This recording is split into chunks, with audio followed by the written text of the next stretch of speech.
Ladies and gentlemen, welcome on the 7:30 on Label Television. Today, Wednesday, January 3rd, 2017. Before we get started, here are the headlines. Ethiopia's Prime Minister shocked the country on Wednesday by announcing the release of all political prisoners and the closure of a notorious detention center to promote political dialogue. Also, in today's newscast, Egypt has proposed cutting Sudan out of talks on the massive Nile River Dam project. According to Ethiopia's newspaper, this project is reported to be the largest hydroelectric dam project in Africa. Ladies and gentlemen, welcome. We start this edition with Uganda, where the President Yoweri Museveni had signed into a law bill removing presidential age limit, a spokesman said on Tuesday, clearing the way for the 73-year-old expected sixth run at the Uganda presidency in 2021. Get the details. From holding the presidency, but Museveni, age 73, took power by force in 1986, and he is now the latest in number of African leaders who've tried to prolong their time in office by changing the constitution or other means. Some legislators opposed to the law tried unsuccessfully at various stages to filibuster. The United States has reacted to political ongoing in the Democratic Republic of Congo, expressing concern at what it said was disproportionate use of force by security agencies. Story by Evan Bala. The Assistant Secretary of State for Africa in the embassy in Kinshasa also expressed worry about the disruption of communication networks, deeply concerned about disproportionate use of force in DRC with deaths and injuries to civilians, restrictions on peaceful assemblies, and disruption of communication networks. These actions are inconsistent with democratic norms, spirit of St. Sylvester Accord, incredible electoral process, a tweet read. The St. Sylvester Agreement is a political accord signed on December 31, 2016 under the auspices of the Catholic Church, the Commission Épiscopale Nationale du Congo, in short CENCO. Its main principles were for Kabila to step down and for elections to be held in 2017. Reports indicate that after 3 days of interruption, internet and SMS services were restored on Monday night. According to the Congolese Minister of Telecommunications, Emery Okonji, the government had cut services on the eve of protests according against President Joseph Kabila for state security reasons. Note that the influential Catholic Church and opposition groups on Sunday pushed ahead with banned demonstrations, which were met with a deadly crackdown by authorities. UN Chief Antonio Guterres has urged Kabila, who has been in power since 2001, to abide by an agreement to step down ahead of elections slated for later this year. As we announced previously at the beginning of this newscast, Ethiopia's leaders has announced plans to drop charges against political prisoners and close notorious prison camp in a surprise move he described as an effort to widen the democratic space for all. It is the first time the government has also acknowledged that it holds political prisoners. We'll listen to these elements. At a joint news conference with leaders of the four parties making up the ruling coalition, the Prime Minister, Hailemariam Desalegn, said politicians under prosecution will be released and those convicted will be pardoned as a matter of national reconciliation and the expansion of democratic freedoms, according to a statement on the Prime Minister's Facebook site. The Mai Kalawi Detention Center in downtown Addis Ababa will also be closed and turned into a museum, the reports added. The closure of the prison and the release of the prisoner, many of the prominent opposition figures, have long been opposition demand. Desalegn made the announcement alongside other leaders in the Ethiopian People Revolutionary Democratic Front, the country's ruling political coalition. And many of the recent arrests come into a context of widespread protest since the late 2015 by the country's Oromo people, who number approximately 35 million and constitute Ethiopia's largest ethnic group. Also, several dissident politicians have since been jailed, having been charged with involvement in terrorism and collusion with the secessionist Oromo Liberation Front, which the government has branded a terrorist group. It's about nearly 700 people who died in one bout of unrest during months of protest in 2015 and 2016, according to a parliament-mandated investigation. Ethiopian analyst Seyum Teshome, who was in prison for some time, said it was a good first step, but many more things had to happen to put the countries back on the democratic path. The anti-terrorism law was a major law. All these things must be reformed, he said. The regime is almost losing its legitimacy, and now they need to make drastic changes in all political aspects, and the constitutional democracy that has collapsed must be re-elected. The tension is rising between Egypt, Ethiopia, and Sudan. According to an Ethiopian newspaper, Egypt has proposed excluding Sudan from the contentious negotiation over the future of the Grand Ethiopian Renaissance Dam, in short GERD, which is the largest hydroelectric dam project in Africa. Get the details. The Egyptian proposal sent by President Abdel Fattah el-Sisi to Hailemariam Desalegn, Ethiopia's prime minister, has suggested the talks proceed with Ethiopia alone, as this Fortune newspaper reported. The $4.8 billion Grand Ethiopian Renaissance Dam project is about 60% complete, according to Reuters, and is also the largest hydroelectric dam project in Africa, according to an Ethiopian newspaper.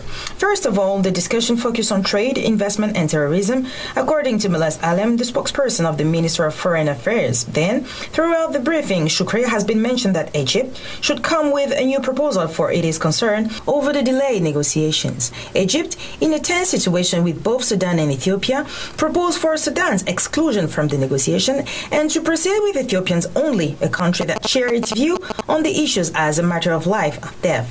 BRL was hired by the Tripartite National Committee TNC for the assessment and its criteria group to undertake 30 pieces of the evaluation. The two companies were meant to assess the dam hydraulical simulation model during the filling process and environmental and socio-economic impact on the Nile riparian countries with a delivery deadline of December 2017. Water rights and use of the Nile's water supply remain highly contentious issues, as nearly 250,000 people rely on the river. As a reminder, Egypt also proposed getting the World Bank involved in the negotiation as a technical party with an impartial view, the minister said in a statement. In the next element, Evan Bala reports that the Sudanese refugees who fled fighting in Darfur are returning back home from neighboring Central African Republic, where they have lived for the last 10 years. Conflict in Darfur began in 2003 when mainly non-Arab tribes took up arms against Sudan's Arab-led government. Up to 300,000 people were killed and millions have been displaced. About 3,500 Darfuris fled into the Central African Republic in 2007. Now, 1,500 of them have been taken back home as part of the UNHCR voluntary repatriation exercise that started on December 12 last year. UNHCR says the security situation in Darfur has improved following a disarmament process and an ease in fighting after Sudan announced a short-term truces in Blue Nile and Kordofan regions. Also, Sudanese President Omar al-Bashir also extended a ceasefire ahead of a decision in October by the United States to lift long-standing trade sanctions against his country. Bashir is wanted by the International Criminal Court on charges of orchestrating genocide in Darfur. For UN Refugee Agency, voluntary repatriation is a sustainable, long-term solution. It is not the United Nations Refugee Agency that is forcing them to leave. They themselves came to us saying they wanted to leave. Important to note, according to UN estimates, there are 650,000 Sudanese refugees living in Chad and South Sudan. While the security situation in Darfur is said to have improved, sporadic fighting remains a concern as there is no conclusive political agreement between armed groups. Women can do it all, and this is the case of this Nigerian woman who said, "I'm inspiring to be the next president of Nigeria. I'm out to put laughter of joy of the mouth of all." I have discussed this with the former presidential candidate quoted by the professor of language and communication arts at the River State University of Education, Olufunmilayo, who is aspiring to be president of Nigeria at the 2019 election. Gochi Persiano tells us more in this element. A professor of language and communication arts at the River State University of Education, Professor Olufunmilayo Adesanya Davis, has announced her intention to contest the presidential election in 2019. She said the decision to make the nomination forms free for women aspirants had boosted her interest. Adesanya Davis made her intention known on Tuesday while addressing journalists in Laris, Kwara State. She, however, urged Nigerians to be patient with President Muhammadu Buhari, adding that women are the key to the current challenges in the country, as solutions are in their hands. She said she aspires to be the next president of Nigeria. She is out to put laughter of joy on the mouth of all. This decision was not taken at random. She had many consultations before launching herself. She discussed the issue with people like Patience Jonathan, who endorsed the decision. In the same line, she also talked with former presidential candidate Sarah Jubril from Kwara State. Historically, we will recall in 2015 another woman presidential candidate came. She floated a party called the Kowa Party. Her name is Professor Remi Sonaya, she said. 2015 was when I first thought about being a presidential aspirant. That time, I sat with President Goodluck Jonathan in the People's Democratic Party, PDP in short. I was going to be his running mate. I was sending text messages to him. I told him to let Vice President Namadi Sambo step down for him to be successful, but he did not listen to me, she added. Our first thanks will go to the nation, Nigeria, that says the ladies could pick our farms politically at every levels. Nigeria is confident that the current changes in the country can only be tackled by women, she concluded.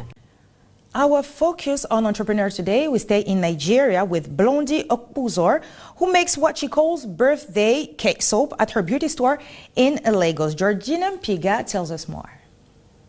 Nigerian entrepreneur Blondie Okpuzor is the founder and chief executive of Bath Candy, a cosmetic line that makes food-inspired bath and body products like soaps, scrubs, polishes, scented oils, and some home fragments, among others. Blondie's products are all made by hand and purposed to look and smell like desserts. I think people love things that look good. So I mean, we are in Nigeria, so there are a lot of people doing natural products, and I just think the population, we are moving towards natural things. So it was a function of how to stand out, and these are the things I personally like, she said. Blondie, who studied business management and psychology in the United States, started her business in 2014. The beauty and skincare industry has been described as a fast-growing business in the country and is highly competitive. In 2016, the sector was valued at $620 million according to Euromonitor International, a global market intelligence publisher. The product carries the candy theme, but Bath Candy also markets itself through a sweet in-store experience that has set them apart from other local skincare companies.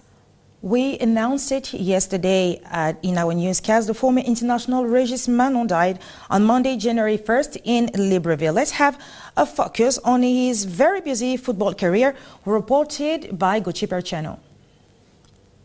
Azingo National star striker Regis Manon died on Monday, January 1st in Libreville at the age of 52, following a long illness. The death announcement put the world of Gabonese football in mourning again after that of the former Gabonese international midfielder Gimbina on October 26th. The sad news was confirmed by the Gabonese Football Federation, in short, FEGAFOOT, which produced an official statement in a communique. Born on October 22nd in 1965 in Libreville, Regis Manon evolved between 1983 and 1990 at Tours FC in France before returning to Gabon, where he carried the colors of CANALSAT of Libreville. From 1993 to 1996, he will make with his teammates the glorious moments of the Gabonese football team. The Gabonese striker was very fast. He had the gift and the ability to make the crowds of the Omar Bongo Omnisport Stadium vibrate. Known for being not only very fast, but also an explosive player with a powerful ball shot, he was one of the mastermen of the national team in the quarterfinals of the 1996 AFCON played in South Africa. Since the end of his great days in the national team in 1997, Regis Manon did not abandon the world of football. He coached several local clubs, including FC Munana and Akanda FC. He always wanted to return to Gabonese football what it gave him. He believed that the Gabonese youth has a lot of talent, and in this regard, he said, Today, we have talented young people. Now the problem in the country is located at the training level. I think that we must start to really provide training because talent as resource, we have it. The former international wanted to be part of the people shaping the national football greatness. That's what made him start a career as coach. Coach Regis, the whole Gabonese people will never ever forget everything you did for football. May your soul rest in peace. Ladies and gentlemen, we just highlight the news on our continent. Thank you for choosing Label Television to inform you. Please stay tuned for the upcoming news in French. We'll be glad to be back tomorrow, same place, same hour, same channel. Good night.